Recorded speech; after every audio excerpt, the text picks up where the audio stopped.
I wrote my own simulator to understand how generators work because I didn't have a clear intuition about magnetism, voltage, and how all the different configurations of a generator affect each other. For example, changing coil width, magnet strength, magnet polarity, magnet spacing. How would all of those affect the generated electricity?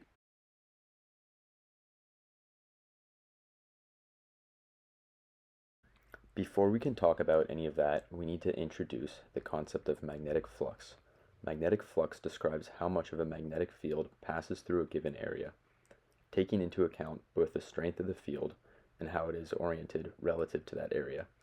For many of these concepts, I find it helpful to build understanding by using an analogy. So in this case, think of a magnetic field like rain falling from the sky and a coil of wire as a bucket. So if we have a small amount of rain, which would be akin to a weak magnetic field, and a smaller loop, then that would be low flux. If we crank up the rain, then we get more flux because there's more going through that given area. Again, lowering the rain, but cranking up the area, we get even more flux because we're capturing the largest amount. And then finally, going back down to a really tiny area, we get a low flux again. So that's all that flux really is. It's the amount of field going through a certain area.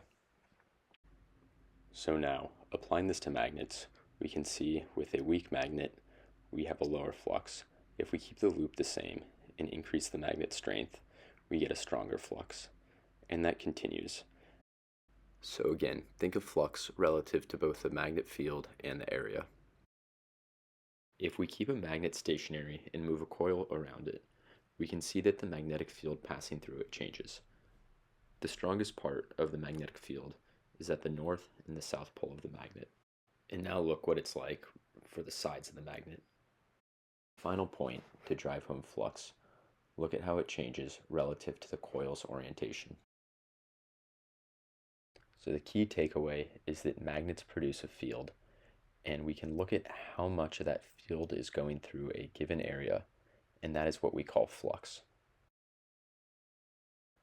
So what we ultimately care about is voltage, not flux.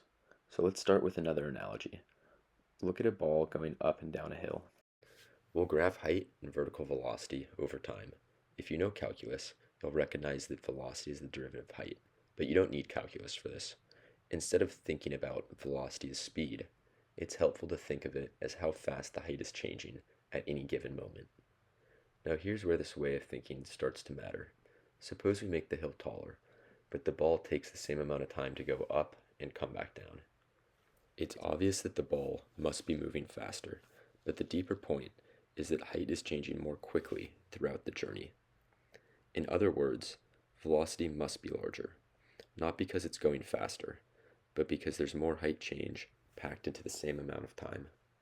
Likewise, when the duration is less, then that means that change in height has to happen over an even shorter window. So the velocity ends up being much higher. Now finally, try to predict what will happen when we make the duration much larger. What we see is the lowest velocity of all.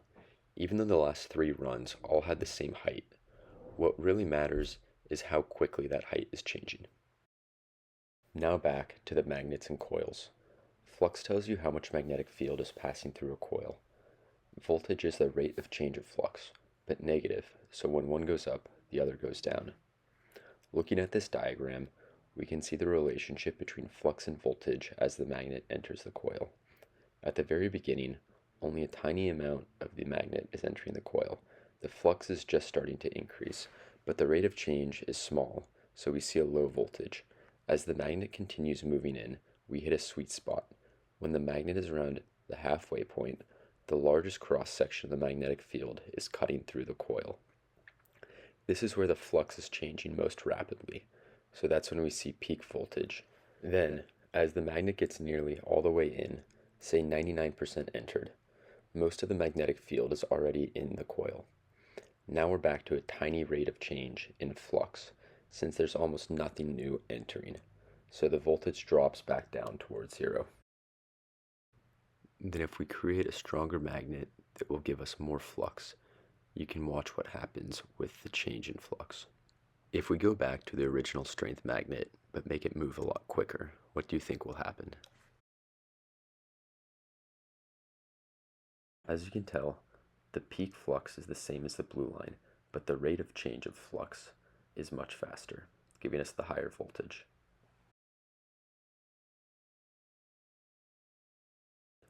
Now that we know how it works with the strength of different magnets, what do you think will happen when we start to vary the size of the coil? How will that affect the output voltage? Notice that when the magnet is the same size as the coil, the flux does not have a plateau. Notice that when the coil is smaller, it's unable to have as high of a value of flux, but the rate of change is not too different from the first and the second run. The thing is, though, it does not spend nearly as much time around those high and low ends of the voltage spectrum.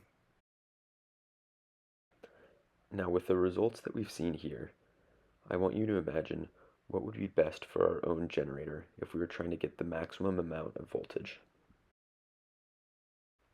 So from the last segment, you might have been wondering how we can go from looking at a graph of voltage to a single number that will give us information we can work with.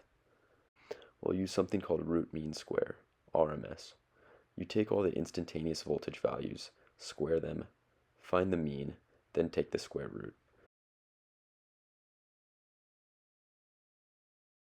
The squaring step is key. It makes all the values positive, so the positives and negatives don't cancel out to zero. What you get is a single number that represents the effective voltage. Now equipped with this tool to better compare scenarios, let's use it to see how spacing can affect voltage. Try to look for parallels between magnet spacing and coil width. With too big of a gap, we end up wasting space.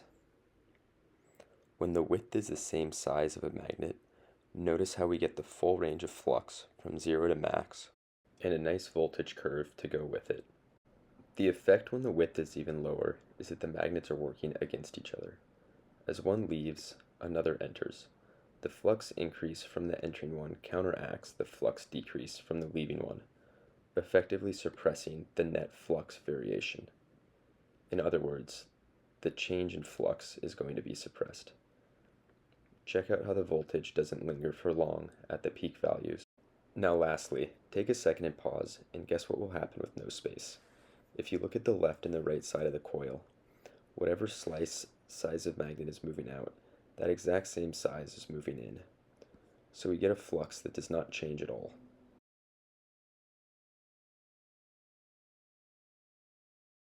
Every magnet we have used thus far has been with a north pole, which gives us a positive flux. But what if we flip it? The magnetic field now points in the opposite direction, which gives us a negative flux. So now for the voltage, we get the same graph, but simply flipped.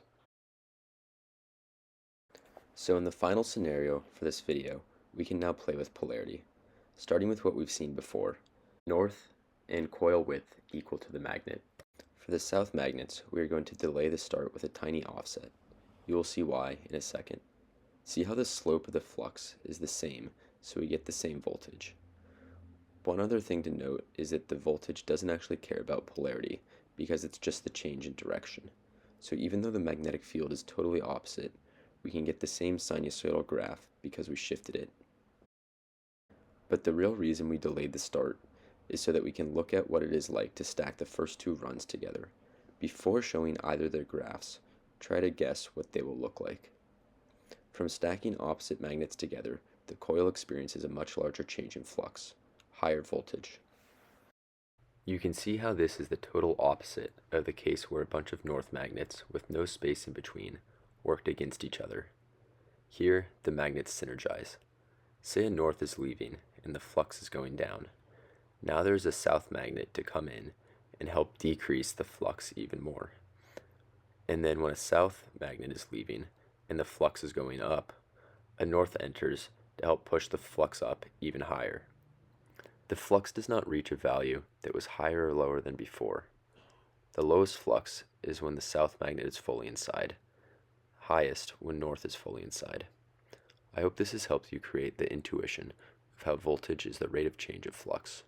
I'd like to thank 3Blue1Brown for the creation of Manim, which allowed me to make these animations, Tom Stanton for all the engineering videos that inspired me to do this. Note that a lot of this is intentionally simplified. Real fields have geometry, fringing, etc. Real coils are in 3 dimensions and they have depth to them, but the core ideas are the same. I'll follow up soon with another video around generators, iron cores, wraps of wire around a coil, and why we use 3-phase. Thanks for watching.